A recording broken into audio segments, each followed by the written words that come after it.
Gran festa esportiva a Benigànim per a tancar 2022 i donar la benvinguda el 2023 amb la Sant Silvestre Popular.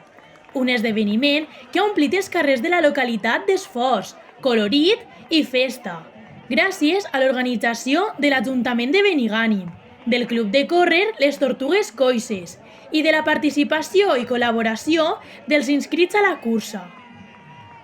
Pues la veritat és que després de tot el que hem passat, enguany ja es nota la normalitat, la gent té ganes d'eixir.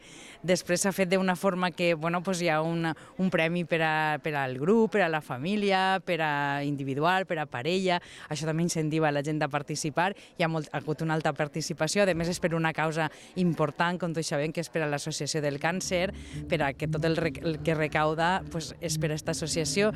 Estan les dones de l'associació que elles sempre es volquen en aquestes coses, preparant ahir uns dolços, han preparat de tot un poc per a quan la gent arribi i trobo que l'ambient és ideal.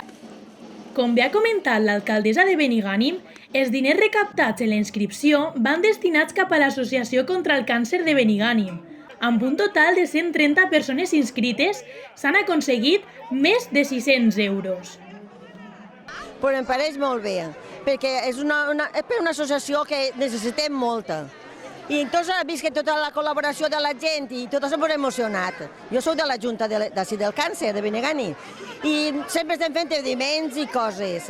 I entonces avui al veure tanta gent tots disfressats, arreplegant dinerets, que és el que ens interessa, perquè vagin estudiant d'esta malaltia, molt contentes. Gran ambient de familiaritat i de germanor i satisfacció generalitzada entre els participants i espectadors.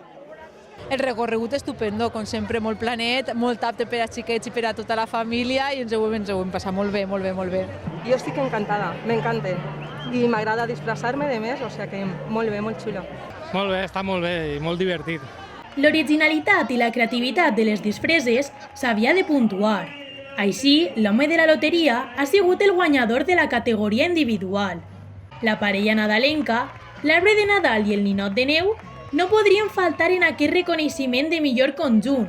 Les Tortugues Ninges també han gaudit del seu premi com a grup i el Pare Noel, amb el seu trineu, han sigut els guanyadors com a disfressa de família preferida. Després d'aquesta meravellosa estona de concurs, s'ha viscut la festa de tancament d'any amb ball inclòs i l'actuació Un munt de cançons de la Factoria de Sons.